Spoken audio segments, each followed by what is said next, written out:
Hello, everyone. I'm Francis Seeley from GlobalNet 21 and Enfield Voices. And this is one of the webinars we often do on Tuesday evenings, where we interview people who are doing some very interesting things in our communities, locally, nationally, and sometimes even globally. And what we're going to look at tonight is education and exclusion. Now, we've done quite a few webinars and indeed public meetings on education and on education transformation. And we've also looked at exclusions. But what we're going to look at today is, what parents can do, particularly if their child is in danger of being excluded or is in fact excluded. What help, what support can they get? And we've got Barbara Ball with us today who, works in this area and gives a lot of advice on this. And so, Barbara, we're really pleased that you're here. Just to reiterate something we said just before we started, if you want to ask questions or make comments, you can. You can put them on the chat box on the webinar system, or you can put them in the comments box on the Facebook page. And if you do that, we will try and pick them up and put those points to Barbara. Anyhow, Barbara, thank you for joining us.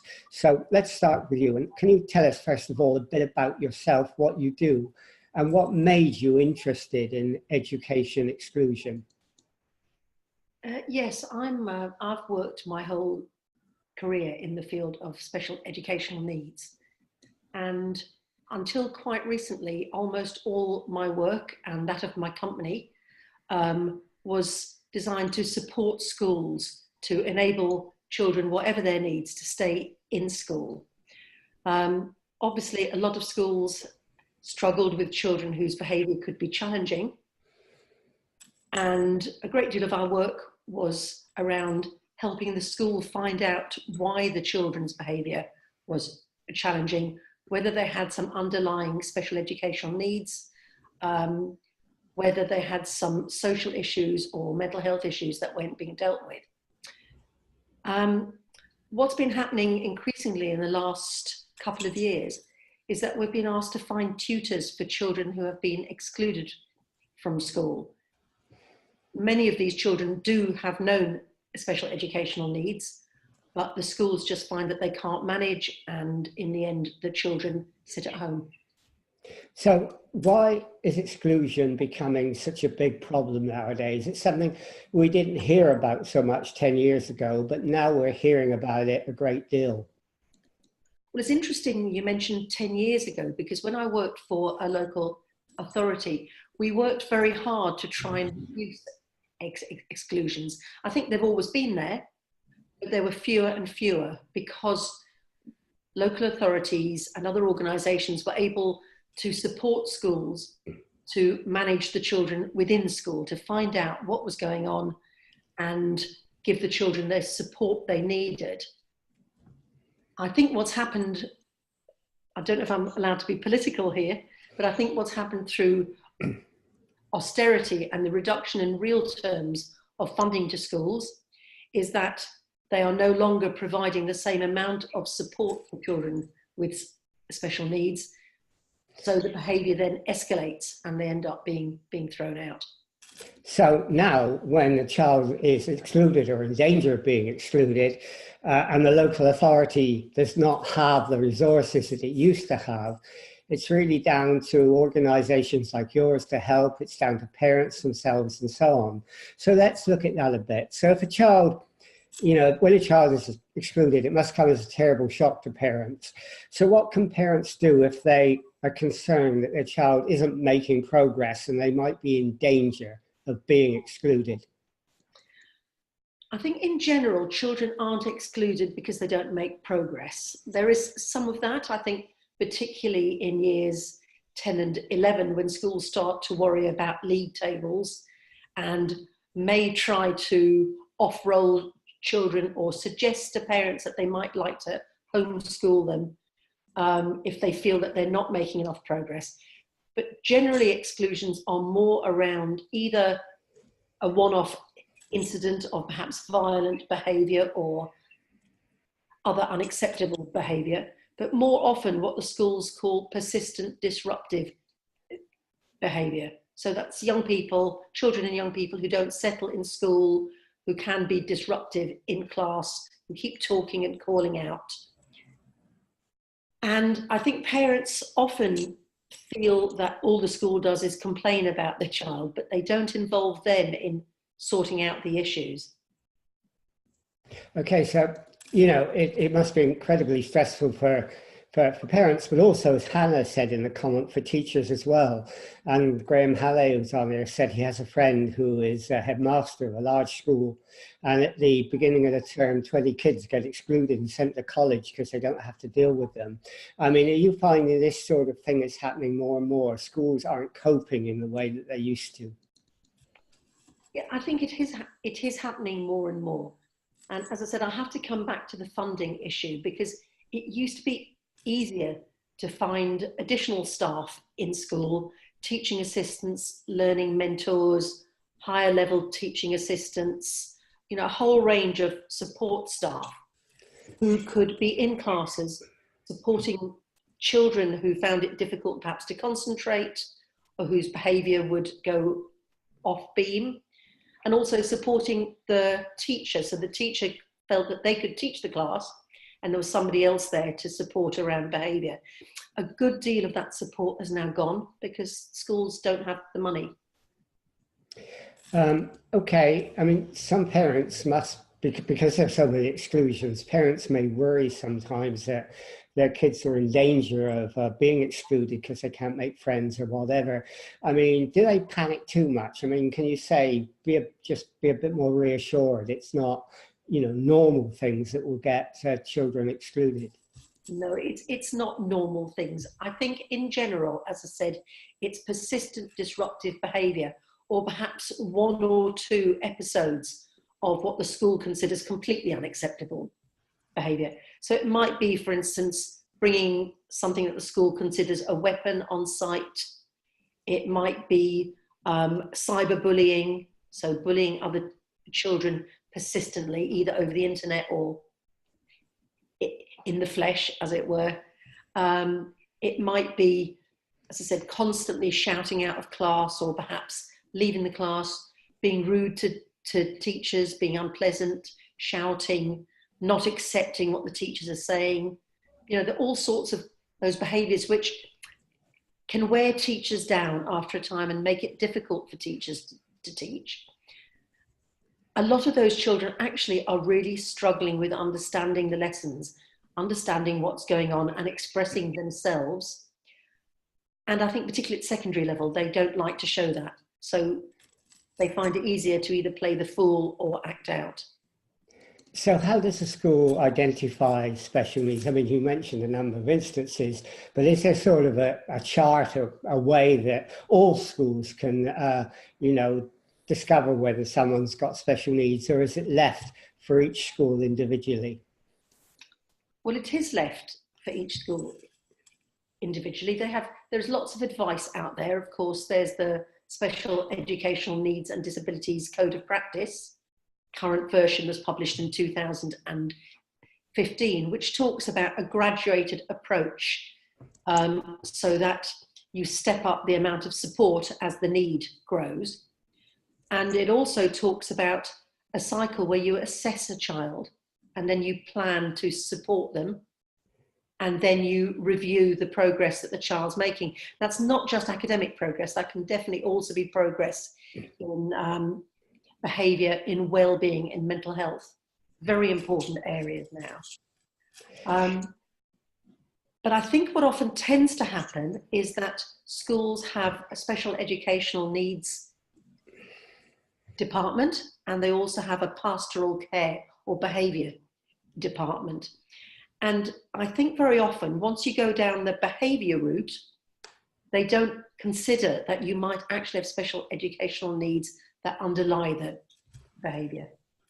I must say that's a generalisation. Some schools are fantastic and really assess and really ask why behaviours are happening. Others less so. Well, it can sort of happen two ways, can't it? I mean, a school in one case can say this child needs special is having problems. We have to exclude them. Parent doesn't like it. Or in another case, they might say they can stay here, but the parent thinks that child, their child, has a special need and should go somewhere else. So how can a parent, for example, who thinks that their child does need special needs, and the school says, or it doesn't recognize it, says no, it doesn't recognize it, what can the parent do about it? Well, schools definitely should listen to parents' concerns, and it should be possible for any parent to arrange to have a meeting with their tutors, with their year heads, and with the special educational needs coordinator of their school to discuss their concerns. Some parents, of course, do go off and get private assessments, and that can be a big advantage, but it can also lead to difficulties where the schools feel that people who are paid to do assessments might be tempted to diagnose what the parents want. So there is some skepticism by schools about assessments done. I mean, someone's just put up, and it's quite interesting because it relates to what you're saying, dyslexia, for example. I mean, some schools may not recognize it, or they may exclude someone when they shouldn't. I mean, how do you deal with an issue like that? It is an enormous issue. I mean, just to put it in context a little bit, 65% of youth offenders have a diagnosable speech, language, and communication difficulty. And only 5% of youth offenders had those diagnosed before their first offence. You can see there's a very close link between special educational needs, especially in language, and behaviour, which challenges. Another interesting one, which I heard quite recently from the Brain Injury Trust, is there are a large number of children who have small traumatic brain injuries, which nonetheless can affect their behaviour and their ability to learn. And that can be because they hit their head and briefly knocked themselves out. It could be an illness which affected them. People may not even know. So unless you start digging down and say, we're worried about the behaviour, is there something that could be causing it? You will just treat it as behaviour, and it's likely to get worse. So when you're trying to assess a child as to whether they need that, whether they should have special needs, attention, whether they should be excluded, how does that relate to the individual education plans that you're supposed to develop for every child, and indeed with the education, health and care plans as well? Well, if you start with education, health and care plans, which, as you know, replaced statements of special educational need in 2014 and have gradually come in, they are very hard to obtain, and in fact only about, I think, 2.8% of children do get an education, health and care plan, although we think about 14 or 15% of children do have special educational needs. So you have to be at quite an extreme end before you will get a plan. These days, before schools can even apply and ask the local authority to have an assessment for an education, health and care plan, they usually have to show that they are already providing £6,000 of worth of support for that child or young person. In these straitened times, a lot of schools don't spend that £6,000, so they don't even apply for the education, health and care plan. As regards individual education plans, I would say most schools don't do them anymore, or if they do, it's often only for the children who have an education, health and care plan. The new code of practice doesn't say that they have to have an IEP, as they used to be called, with the result that a lot of schools now make do with a shorter, often very useful document like a pupil profile or a pupil passport, which spells out some of the children's main needs and some of the strategies which may help them. But they may not have a really clear plan with targets and strategies and the resources that they need.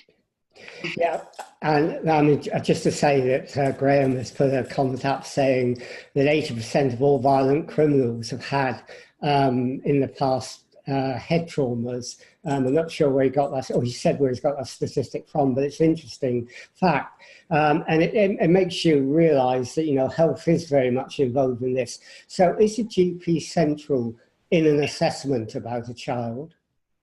The GP? Yeah, the GP. No, they're rarely involved, to be honest. Most of the assessment is likely to start off within the school, where they can do some screening, they can try some things out, they can see what they can do. Then the GP may be involved in referring the child perhaps to CAMS, to Child and Adolescent Mental Health Services, for an assessment to see whether they may have ADHD or autism or one of those. They may also refer to an occupational therapist or a clinical psychologist to look for other things. But certainly a lot of the initial assessment and the assessments around dyslexia and other conditions are done within the school or by using professionals from their local authority, or professionals that the schools buy, like our service. Okay, now take an example. I mean, supposing if a child has autism or a hearing impairment, and the school says, because of that, they have special needs, they should be excluded, they should go somewhere else. But they're doing well in school, and the parent says, why move them? I mean, they're doing well in school, they should stay there. What happens when you have that conflict of interest? Well, I would say the school is acting wrongly and illegally, actually. The parents are entitled to have a preference for where their children go, and a diagnosis alone is no reason for saying the child needs to be in a special school. I have to say also, a diagnosis alone certainly wouldn't get you a place in a special school. So if you're making good progress, if your mental health and your well-being is good, and if the school can manage all that and you're able to learn, there's absolutely no reason you wouldn't stay in your mainstream school. And if a school says, look, you know, the child has a special need, but we don't have an education, health and care plan, and we just can't afford to keep them. I mean, you know, we have tight budgets, we can't afford to provide the service that's necessary. I'm sorry, they have to go. What can be done about that? Well, again, that really isn't legal. If the school really feels that the child, that they cannot afford, that all the money that they are given to support children with SEN within their budget, if all of that is already spent on children with high level needs, then they can approach their local authority and ask for some high needs funding even before they have an education, health and care plan. That high needs funding isn't just for children with education, health and care plans, and it's not just for special schools. So they really do need to try to meet that young person's needs. And it's not acceptable to say we can't meet them because we can't afford it. I know there'll be some teachers jumping up and down here saying, but we really can't afford it. We've got so many and our budgets are so small. And it is a huge issue at the moment. So what can the school do if they really can't afford it? Well, some schools are tremendously creative about the support they provide and the way they deploy their staff, by sometimes putting children in groups where that's really appropriate, like perhaps having a nurture group for children who've got emotional issues, so that some of the time they're with a small group taught perhaps by just one teacher or a higher level teaching assistant. Sometimes they get together with other schools so that they can afford perhaps a day a week of a speech and language therapist or occupational therapist. Sometimes they do have to say to the local authority, I'm sorry, we're a very small school with a small budget. We cannot afford the £6,000 that this child needs and that we should provide. And they can request some funding from the local authority for that child prior to applying for the plan. Okay. Let's look at behaviour now. Hannah gives one example that we hadn't really, I think, discussed, and that is sometimes parents can be violent, the teachers can threaten them, and children are excluded because of violent parents. Now, what can be done about that? Because that is a terrible situation for the child. It's a terrible situation. And I think what you've got to realise is that if the parents become violent at school, it's quite likely that they will be violent at home too, you know, or perhaps in other situations that they find difficult. There is another side to it, which is I think a lot of our parents who haven't had great childhoods and great educations themselves aren't comfortable in school. They're not comfortable talking to teachers. And schools can put barriers up and make it quite difficult for parents to feel relaxed and comfortable. For instance, I know quite a few schools where parents are referred to as mum and dad, but teachers have to be referred to as Mrs. Ball or Mr. Smith. So there's always that barrier there to feeling relaxed and comfortable. And it brings back the memories of their school days where they might have been caned, they might have been excluded, they might have had a terrible time.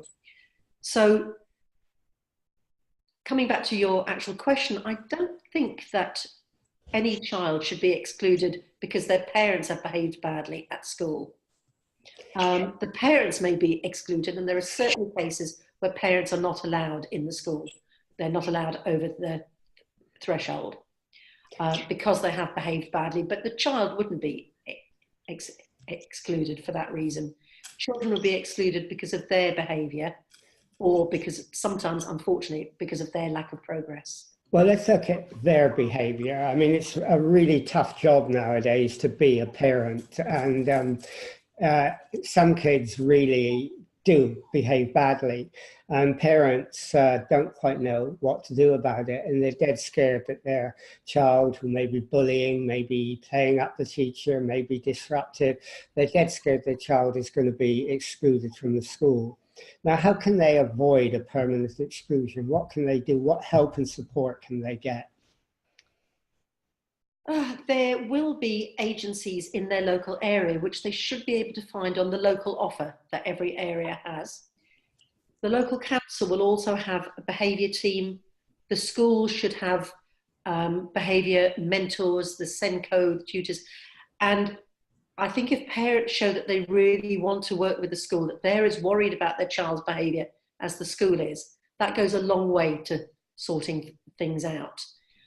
I think often just the act of sitting down together with the school, really listening to the parents as well. Schools do have a bit of a habit of telling parents stuff. So they tell parents what they should do and how difficult their child is. And it's not an easy thing for a parent to hear.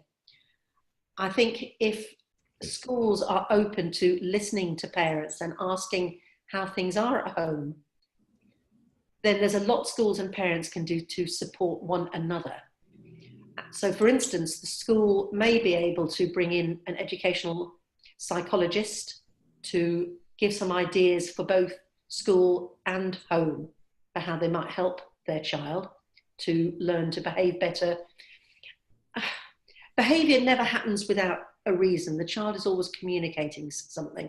And I think sometimes children can be under huge stress. Well, they can not only be under huge stress, some of them can suffer mental illness. And that's increasingly happening. And the number of children now who suffer mental illness is at an all-time high, probably. Now, many schools might exclude children who they feel have mental illness, and that is a problem as well. Now, what do you do about the situation where a child is mentally ill?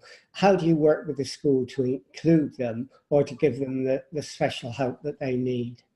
Well, again, I think schools are getting better at this, and that the government has put a fairly small amount of money, but a bit of money that could make a difference into schools developing better understanding of children with mental health.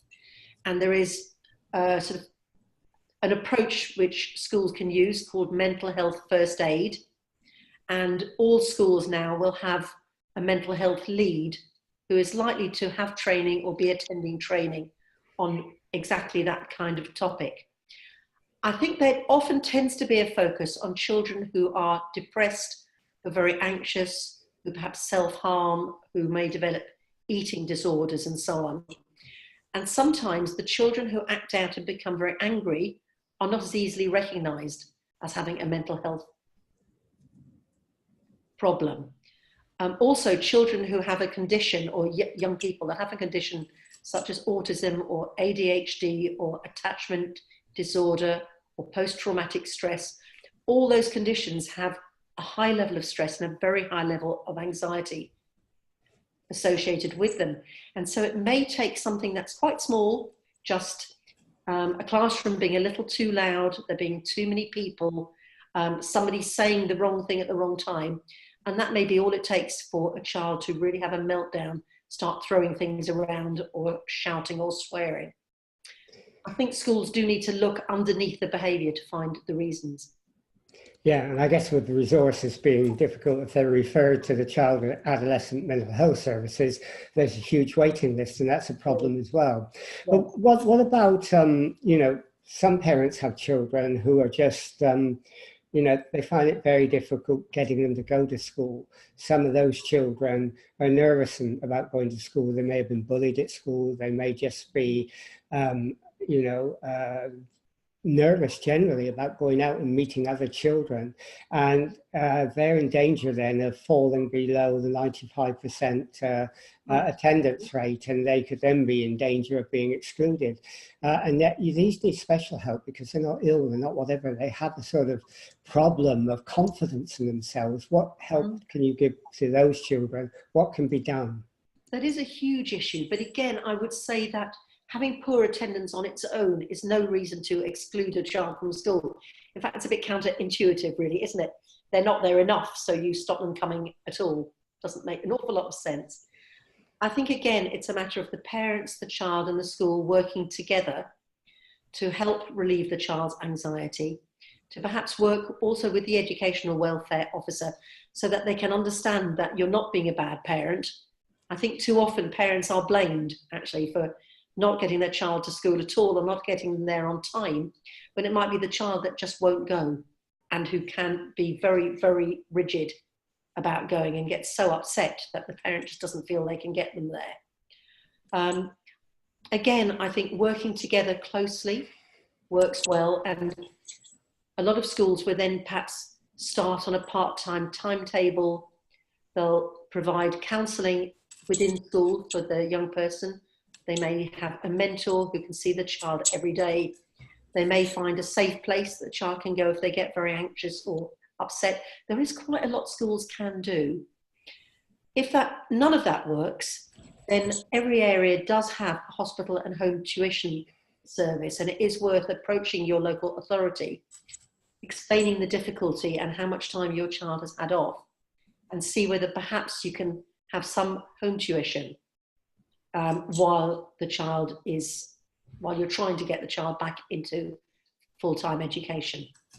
Okay, someone's actually asked me to explain why I said children have a tougher time at school, or a tougher time, or parents have a tougher time today as well. I won't do that now. Maybe that's a subject for another webinar because we're getting to the end of this one. But, you know, whether we are having a tougher time than we did in the past, or whether it's my age looking back to a golden age, I don't know. We all do that, but we could maybe talk about that another time. But I mean, some people say no one should be excluded. Do you believe that there is a case for exclusions, or do you believe schools should be totally inclusive?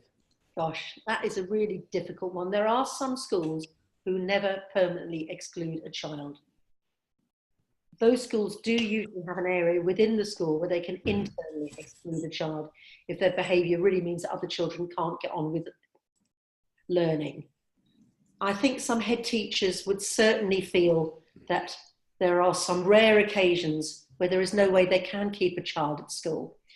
And I think my own feeling is that there are some children for whom the hurly-burly of school, of the large classes, of having really to follow the same curriculum as everybody else, of having to fit in, is something that a few children do find too hard, and they may end up in a special school, in an alternative provision of some kind where they can receive education in a way that's easier for them and where they can slowly learn to cope with a world that they find very difficult. So I'm a bit on the fence about that. Okay, well, we sort of come to the end of this, and my last question for you really is, if people have problems, they don't know, they want advice, where can they go to? Can they go to you? I mean, what can they do? Yeah, they can certainly phone us. We're always happy to talk to parents and to talk to schools. And we will try our best to signpost to the right sources of advice.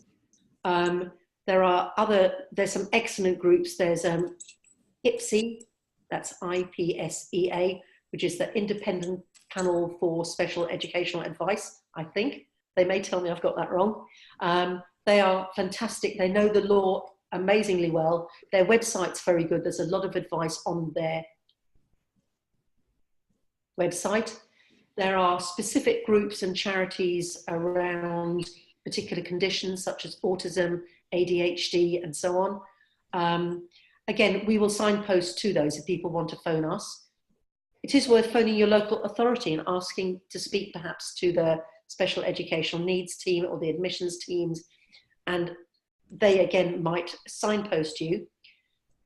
Every local authority does have, used to be called parent partnership, and I should remember what it's called, but they do have people who will work with parents if the parents are worried about special educational needs or other issues, and they will have a behaviour team too. So I think if they go on their local offer, which should be on every local authority website, they should find great sources of advice there as well. Okay, and just to remind people, tell everyone who you are again and how they can contact you. I'm Barbara Ball, and my company is called ASEND, that's ASEND, and you can contact us by email. You can reach me on email at barbara.ball@asend.co.uk, or you can phone us on 0203 668 1529. Okay. We have a Facebook page, we have a LinkedIn page, there's various ways to find us. Okay, that's great, and we'll try and put those out and circulate that around to people. Okay, well, Barbara, thank you for doing that, because I think that was a lot of useful information that a lot of people will find important to them. So it's been a really good webinar. It's gone very quickly. There were a lot more we could have talked about, as always, but that, was a really, really great webinar. So thank you for doing that with us. Thank you very much indeed. Okay, well, thank you, and we'll end this webinar now.